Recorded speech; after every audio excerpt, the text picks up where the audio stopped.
What's up, teachers? It's Nicola here, and we're going to look at how you can actually plan a whole unit using the ski slope model. Now, the elephant in the room is definitely the idea of planning a whole unit. Typically, these are going to be 3 to 4 weeks long, but it can really be adjusted based on your schedule. The way that I accomplish this, though, is I get the first unit planned, and then while students are working through the first unit, I'm constantly planning for the next unit. And that's really the secret here, is that as long as you're 1 unit ahead, then you'll be all set. But it is critical that the assignments are all completed, the unit is completely put together by the time you publish it and give it to students. So let's look at how you actually design one of these units. Well, you're either going to have some standards that you've been given that you need to teach to your students, or you've got less standards and you use a variety of skills in order to attack those standards multiple ways. Regardless, though, if you're coming at it from standards or skills, you're coming up with some idea of what you want your students to be able to do to show that grade level expectation, to show they have mastery of it. So once you kind of distill what it is that you want students to be able to do, then we can think about the entire unit. And so this here is going to symbolize what one of the units is going to look like. This top portion is more just going to determine what your topic's going to be. So let's take an example from science here of digestion.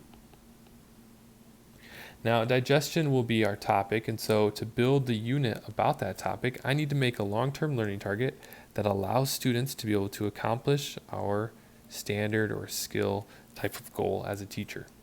The long-term learning target should balance on top of the black diamond, and students that do the double black diamond should have a little bit of further knowledge about the long-term learning target, or at least some more examples related to the long-term learning target in order to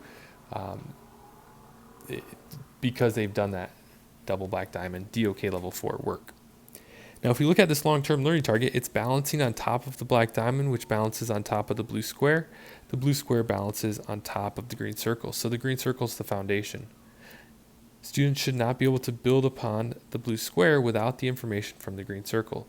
It's constantly building that depth. So what typically happens from my perspective as a teacher is you have a bunch of assignments and you have to start to organize them. So if I grab some green here, and maybe you say this is going to be more of a early on assignment, this is green circle information, and this little assignment back here is also green circle. You might then figure out, well, this is more of a DOK2, and this one over here is a DOK2, and this one's a DOK2. And then maybe you find, well, this one's more of like an end type product, and so is this one over here. So you start to kind of organize your idea about where your different assignments could lie, especially the ones that you already have, so you don't have to make new assignments.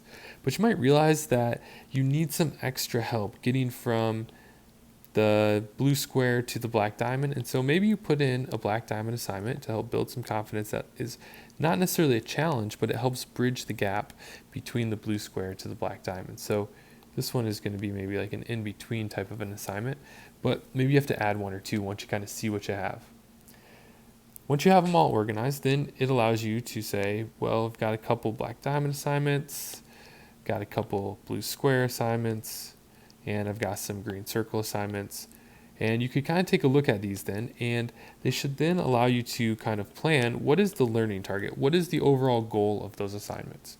If there's not a clear goal, then maybe you need to switch one of these assignments from using the first version to maybe using another version. You need to revise it so that it actually can accomplish this learning target. And this learning target should be somewhere around DOK1. If those are truly green circle types of assignments, it should allow them to do something that's a learning target at depth of knowledge 1. The same thing then goes for the blue square and the black diamond, is by looking at these assignments, you should be able to establish a learning target that relates to the depth of knowledge that is most appropriate for those assignments. So we have DOK1, DOK2, and DOK3. And then what you might need to do, since this could be a new concept for you, is to make that double black diamond assignment, which allows you to reach that DOK level 4. Having a learning target for each of these really helps create some clarity, though, in the planning process, so you know whether or not these assignments are actually important. There's no reason to give students extra assignments for you to grade and have extra grading load if it's not actually helping accomplish that learning target. So let's look at an example from science class. This is one from a digestion standard that I was given, and it's an NGSS standard that I had to distill into some type of learning target. And then once I had my long-term learning target, I could kind of put it into pieces in the ski slope model fashion. So let's take a look at what we've got here. My long-term learning target then that I ended up composing here is to understand how human organ systems are able to digest food using chemical reactions for energy and growth. So if we look at the green circle, blue square, black diamond, and double black diamond learning targets, these are going to lead the students into this ability to accomplish the long-term learning target. The green circle starts with DOK1, analyzing the structure and function of different organs that are in our digestive system. Blue square goes a step further and evaluating the different biomolecules that make up our food.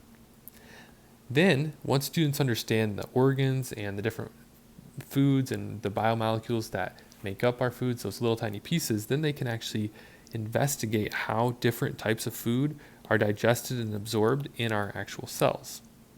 Now, this allows students to meet that grade level expectation, and they can then accomplish that long-term learning target.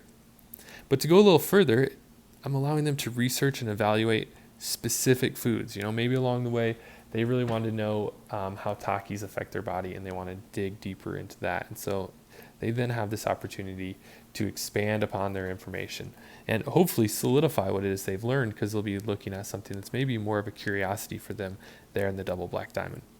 So here's the example of what my double black diamond assignment prompts looked like. And I had 2 here, but you'll notice there's a lot of similarity. Now, I did this because I wanted students to have the choice of which they wanted to do. So I provided 2 animations for students. I curated these resources, and I gave them a prompt to create a video to teach their peers about what they learned about biomolecules in those different resources. In my other assignment over here, which is called the SciFlix connection, SciFlix was in a page that I created on my student's website, on my class website, that was basically a bunch of really cool YouTube videos that related to what we were learning in class.